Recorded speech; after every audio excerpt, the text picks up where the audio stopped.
Oke, saya mulai ya. Oke, halo semua. Kami dari kelompok 7 pada mata kuliah Social Informatics.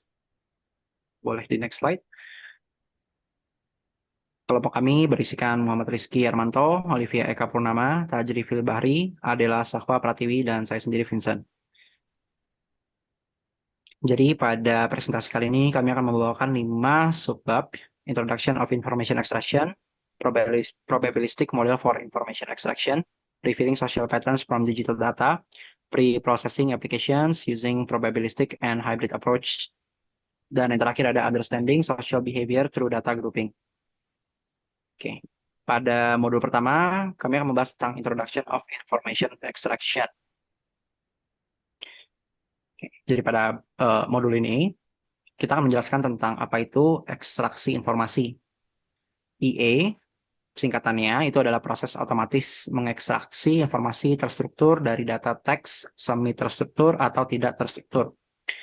Contohnya seperti ketika kita mengubah PDF ke dalam format yang terorganisir, mudah dicari, dan dapat dibaca oleh mesin. Jadi, EA ini bertujuan untuk mengekstrak sekumpulan data teks untuk mendapatkan fakta yang berkaitan dengan kejadian ataupun events di dunia nyata.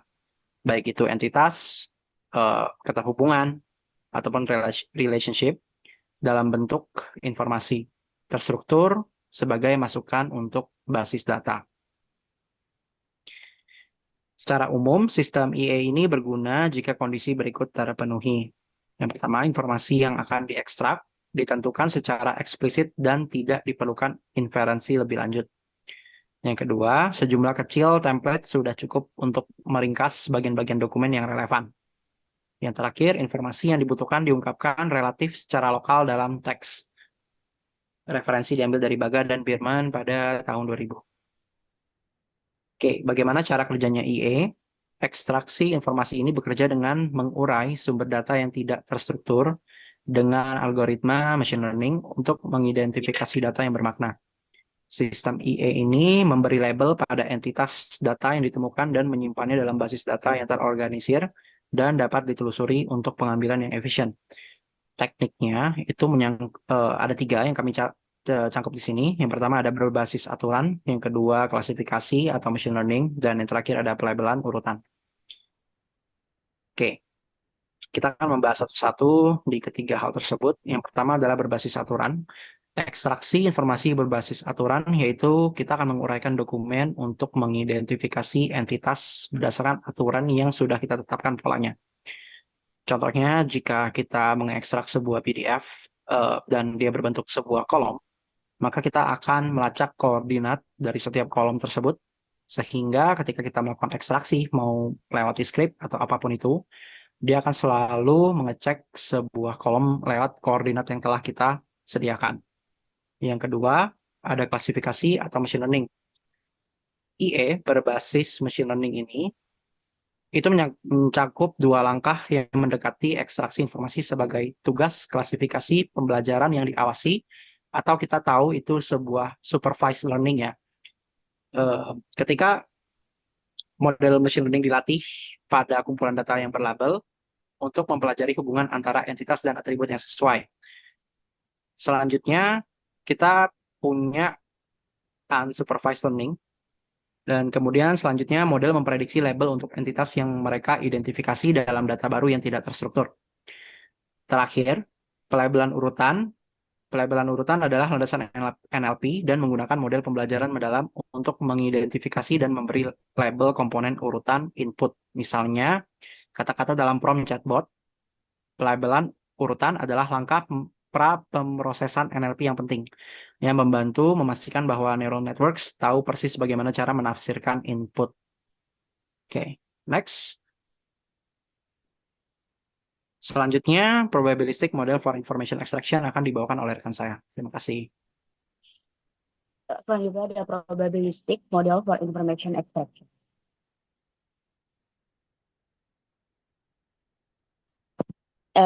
probabilistic model for information extraction itu sangat bermanfaat untuk memodelkan perilaku sistem yang kompleks sebagai suatu bentuk proses acak, yaitu model probabilistik seringkali menunjukkan akurasi dan ketahanan yang lebih baik terhadap noise daripada model kategorikal. Beberapa model for information extraction seperti hidden Markov model, stochastic, context-free grammars, maximal entropy modeling, maximal entropy, Markov models, dan conditional random files. Next. Tujuannya adalah mengubah tumpukan teks bebas menjadi data yang rapi dalam tabel atau database. Contoh penggunaannya yaitu PT Telkomsel Indonesia, Telkom mengumumkan laba bersih yaitu 24,56 triliun pada tahun 2023. Rapat umum pemegang saham RUPS dipimpin oleh Ririk Adriansyah di Jakarta. Output terstrukturnya menjadi organisasinya yaitu PT Telkomsel Indonesia, Telkom, kejadiannya RUPS, jabatannya CEO, implisit dari dipimpin oleh personnya Ririk Adriansyah, lokasinya Jakarta, monetary value-nya adalah 24,56 triliun. Selanjutnya. Lalu yang ketiga adalah pre-processing application using probabilistic and hybrid approach. Pre-processing application using probabilistic and hybrid approach, pendekatan baru dicoba terus-menerus dan sistem baru dilaporkan berjumlah ribuan dalam setahun. Bidang sebagian besar tetap ilmu eksperimental, pendekatan baru atau perbaikan dipahami dan sistem dibangun, diuji dan dilaporkan. Lalu selanjutnya menggunakan HMM untuk mengekstrak bidang dari seluruh dokumen. Freytag dan McCallum Freytag dan McCallum tahun 1999 hingga 2000 menerapkan sistem ekstraksi bidang yang tidak menggunakan pemrosesan NLP. Eh, Lalu tujuan umum, sistem dirancang untuk memecahkan masalah umum yang dapat ditentukan sebagai berikut. Pertama, temukan yang terbaik fragmen teks yang tidak terputus dari dokumen yang menjawab beberapa pertanyaan, khususnya domain.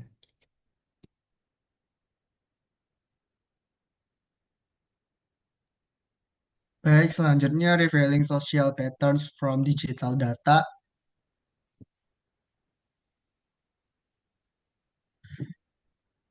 Text meaning adalah proses mengekstraksi informasi bernilai dari kumpulan teks tidak terstruktur seperti media sosial, berita, dan ulasan pengguna.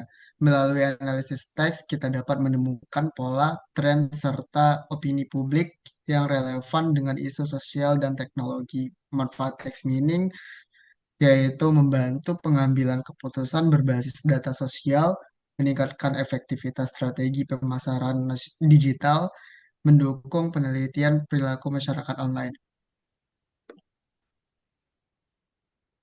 Hubungan dengan sosial informatics, dalam sosial informatics, text meaning membantu memahami bagaimana masyarakat berinteraksi dengan informasi digital. Contoh penerapan, analisis sentimen publik di media sosial, deteksi isu sosial yang sedang tren, atau pemantauan opini terhadap kebijakan publik berbasis data. Tahapan utama text meaning yang pertama yaitu data collection, yaitu mengumpulkan data dari berbagai sumber teks. Yang kedua ada processing, yaitu membersihkan data seperti tokenizing, stop word removal, dan stemming. Yang ketiga ada feature extraction, yaitu mengubah teks menjadi fitur numerik. Selanjutnya clustering atau classification, yaitu pengelompokan atau mengklasifikasikan data teks. Dan yang terakhir ada visualization, yaitu menampilkan hasil dalam bentuk grafik atau word cloud.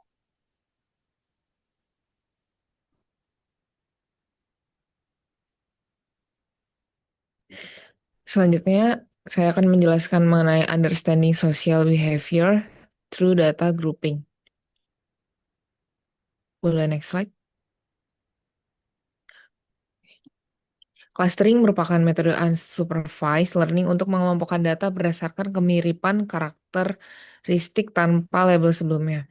Dalam konteks ini, social informatics clustering digunakan untuk mengelompokkan perilaku pengguna opini publik, atau tren digital berdasarkan pola data. Contoh penerapan clustering yang nyata dalam kehidupan yang pertama itu dalam media sosial, yaitu clustering digunakan untuk mengelompokkan pengguna berdasarkan minat atau topik pembicaraan. Selanjutnya dalam e-commerce, clustering digunakan untuk mengelompokkan pelanggan berdasarkan pola belanja. Dalam analisis sentimen, clustering digunakan untuk mengelompokkan komentar positif, negatif, dan netral. Dan juga clustering digunakan dalam smart city untuk mengelompokkan wilayah berdasarkan aktivitas masyarakat atau data sensor. Boleh selanjutnya?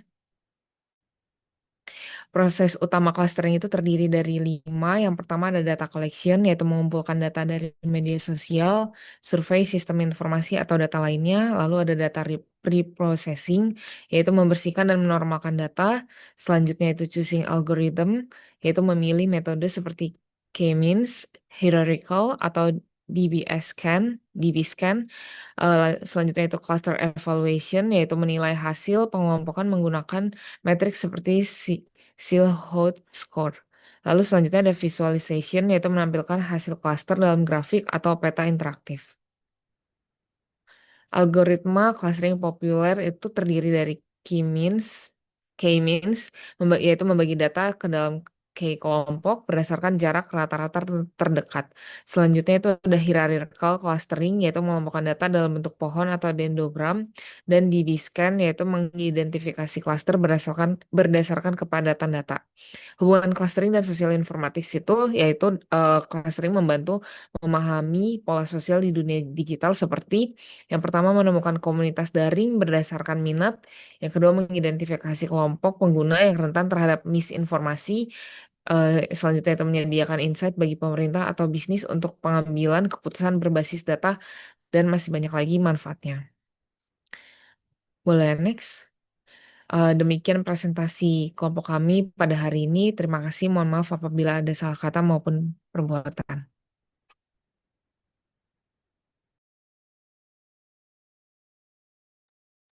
Udah, Kak?